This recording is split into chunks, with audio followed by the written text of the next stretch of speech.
Des vendeurs ambulants prêts à tout pour se faire acheter leurs marchandises, des vendeurs qui ne sont pas appréciés de tous. Et puis une attaque à la préfecture de police de Paris a fait au moins 4 morts aujourd'hui. L'agression au couteau est survenue à la mi-journée. L'auteur des faits est un agent administratif de la direction de renseignement français. Madame, Monsieur, bonsoir.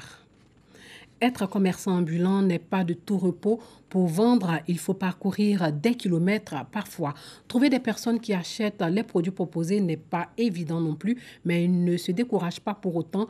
Ils n'ont de cesse d'aborder de potentiels clients. Certains vendeurs préfèrent proposer leurs marchandises dans des restaurants aux heures de pause. Ils subissent souvent le courroux de certaines personnes qui les trouvent encombrants.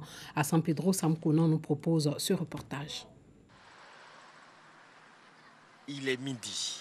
C'est l'heure de la pause, l'heure à laquelle les travailleurs se rendent dans les différents restaurants. C'est l'heure également pour les vendeurs de différents articles de se rendre dans ces lieux de restauration. Eux, ce sont les vendeurs ambulants. Ici, à la rue des Maquis, au quartier Lac de San Pedro, on les retrouve en train de proposer leurs marchandises aux clients. Je donne notre marchandise, on propose les clients. Ça, c'est les kits de l'horloge. Une ampoule Saza pile. Ça, c'est une ampoule au Saza. Ça, c'est ceux qui voyagent, les voitures, ils peuvent mettre des tables. Ça, c'est une ampoule. On peut faire beige, on peut étudier aussi. Voilà. Des clients qui trouvent là une occasion de faire des achats.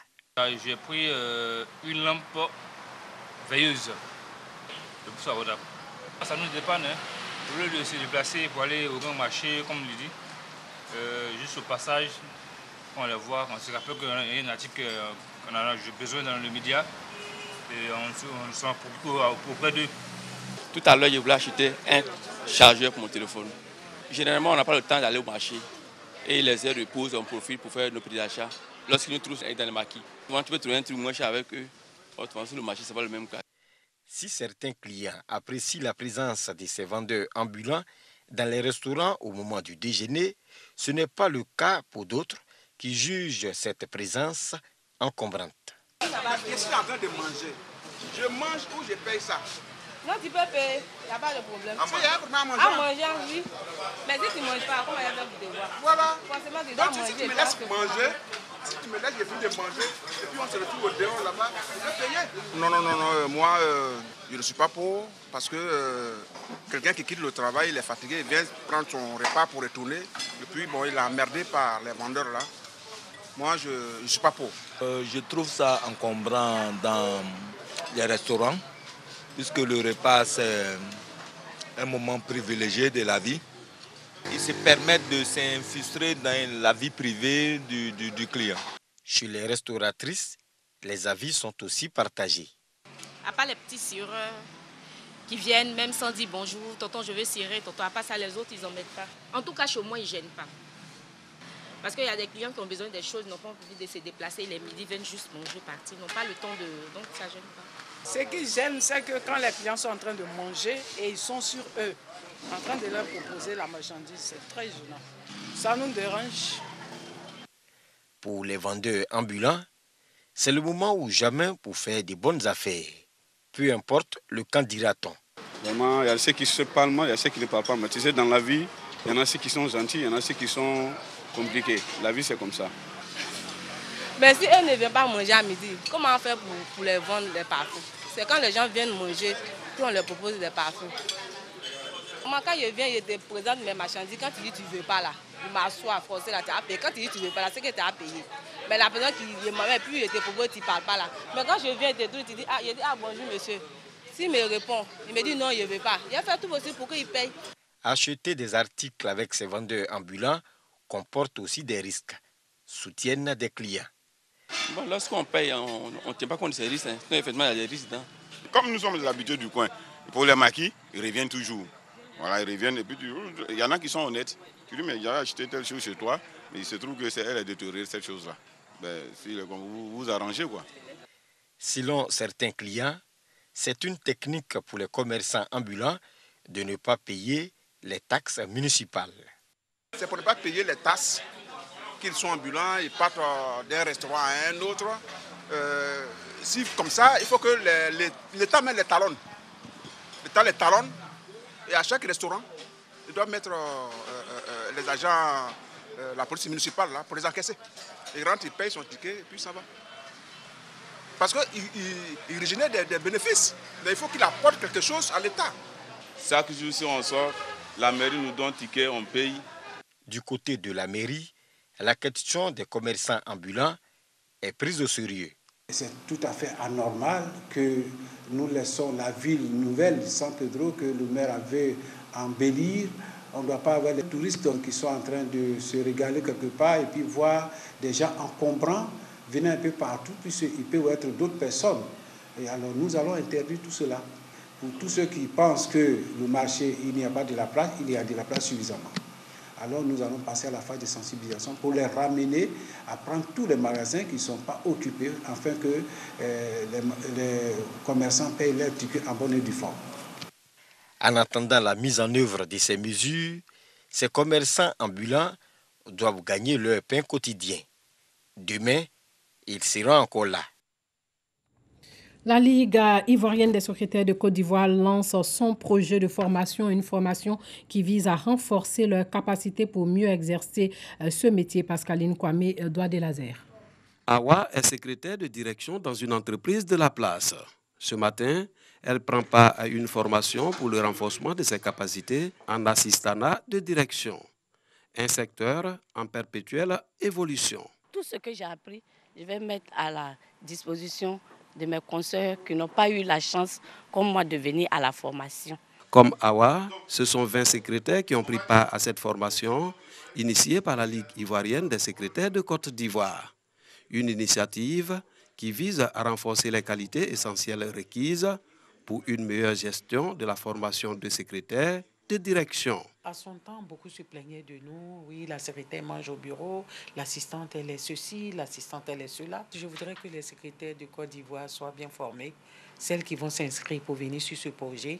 Je souhaite vraiment qu'au sortir de là, elles puissent bien être formées pour améliorer, n'est-ce pas, leur secrétariat. Désormais, nous allons nous comporter en leader. Parce que secrétaire qui a reçu des formations, elle est capable de prendre des initiatives. Cette formation des secrétaires est financée par le Fonds de développement de la formation professionnelle, FDFP.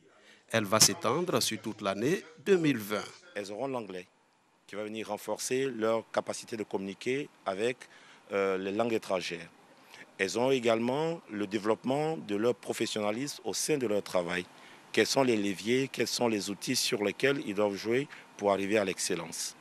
Elles ont également le community management qui est devenu aujourd'hui incontournable en termes de visualisation, en termes d'image des entreprises sur les réseaux sociaux. Elles vont donc adopter les moyens pour mieux communiquer et pour mieux répondre aux sollicitations externes. Elles ont également un autre point qui est sur l'archivage électronique, comment dynamiser son secrétariat et ne pas perdre du temps dans la recherche d'informations qui leur sera donnée. La Ligue ivoirienne des secrétaires de Côte d'Ivoire s'est fixée comme objectif améliorer les conditions de travail des secrétaires de Côte d'Ivoire. Et puis l'Institut national polytechnique Houphouët-Boigny entend faire de l'Allemagne un partenaire privilégié en vue de la valorisation de ses activités et ce dans le cadre de la coopération GIZ. Ils en ont parlé lors de la mission de la coopération allemande récemment à Yamoussoukro dans le centre du pays. Il ressort de ces échanges de réelles notes d'espoir. Le reportage de Kader Sogodougou.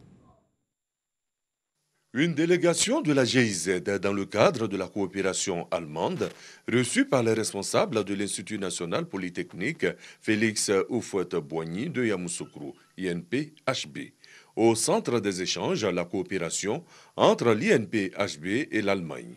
À l'issue des échanges entre les deux institutions, 5 axes ont été dégagés pour un partenariat naissant.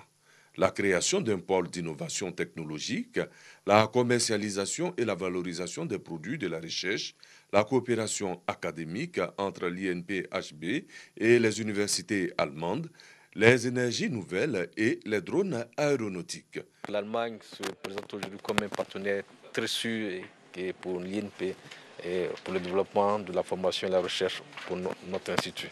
La partie allemande prête à jouer sa partition. Nous, on est tout à fait prêts à travailler avec l'INP-HB pour le futur de l'industrialisation de la Côte d'Ivoire. D'autres rencontres sont prévues pour accélérer le processus bénéfique pour les deux parties. Plusieurs kits scolaires remis aux élèves de l'EPP Faboukro, c'est dans le département de Tiébissou. Et ce sont au total 19 300 kits scolaires qui seront distribués dans les établissements primaires publics de Tiébissou. Apporter aide et assistance aux parents d'élèves en cette période de la rentrée des classes, c'est tout le sens de cette remise de kits scolaires aux élèves de l'EPP Faboukro dans le département de Tiébissou, région du Bélier. Lancé par Nonkarna Koulibaly, conseiller spécial du Premier ministre en charge des marchés publics, cette distribution de manuels scolaires s'inscrit dans le programme social du gouvernement. Outre l'EPP Faboukro, ce sont 19 381 kits scolaires qui seront distribués dans les établissements primaires publics du département de Tiébissou. La distribution de kits a été suivie d'une visite de chantier dans les établissements primaires publics de Tiébissou 1, 2, 3 et de l'EPP Koubi. C'est des établissements qui datent de 30 ans, 40 ans, voire plus. Et il était donc temps de les réhabiliter pour que les enfants puissent faire une bonne rentrée scolaire. Nous notons surtout la rapidité avec laquelle se déroulent les travaux. Au nom du Premier ministre, nous avons tenu à venir nous-mêmes sur le terrain pour de visu constater ce qui a été dit et être plus réactifs. Nous repartons donc assez satisfaits par rapport aux travaux que l'entrepreneur mène. Ces 4 écoles en réhabilitation ont été financées par la primature à hauteur de 70 millions de francs CFA. Débutés en septembre, ces travaux de réhabilitation prendront fin le 7 octobre prochain. En France, 4 policiers dont une femme ont été tués aujourd'hui à coups de couteau dans la préfecture de police de Paris par un employé qui a été ensuite abattu par les forces de l'ordre françaises dans une attaque au mobile inconnu. L'agression s'est produite à l'intérieur même de ce lieu qui regroupe plusieurs grandes directions de la police parisienne située dans le centre historique de la capitale française, près de la cathédrale à Notre-Dame. Une enquête a été ouverte pour homicide volontaire. Les enquêteurs explorent notamment la piste d'un conflit personnel selon des sources concordantes. Pour le moment, le parquet antiterroriste n'a pas été saisi.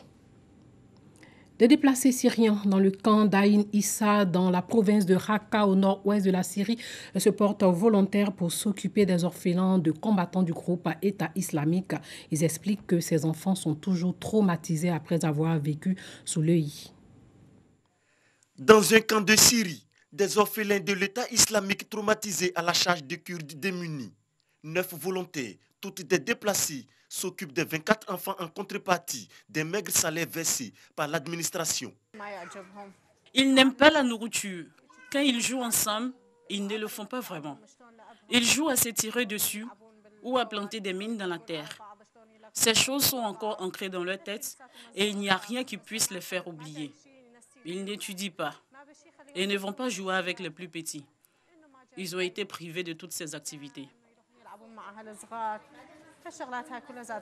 Ces femmes essaient également de leur apporter un soutien psychologique. Ils me parlent de leur famille et de la façon dont ils ont été tués. Le plus difficile, c'est quand ils me racontent que leurs parents ont été tués devant eux ou que leurs frères et sœurs ont été tués devant eux. Beaucoup d'entre eux ont été hospitalisés à leur arrivée. Nous avons 24 enfants qui viennent des zones de conflits récents autour de Baghouz et d'autres zones similaires. Ils étaient dans un état pitoyable. Les autorités du camp ont appelé les pays d'origine des orphelins à les rapatrier, mais sans grand succès. Et pour finir, sachez qu'en Corée du Sud, les secours sont à la recherche de survivants piégés sous des décombres après un glissement de terrain provoqué par des pluies torrentielles et de forts vents abusants dans le sud du pays dans la nuit d'hier à aujourd'hui. Au moins 6 personnes sont mortes et plusieurs autres sont portées disparues. Près de 600 secouristes ont tenté de localiser 4 personnes vraisemblablement ensevelies dans ce glissement en 2 terrains. Voilà, c'est tout pour ce soir. Merci de nous avoir suivis et portez-vous bien.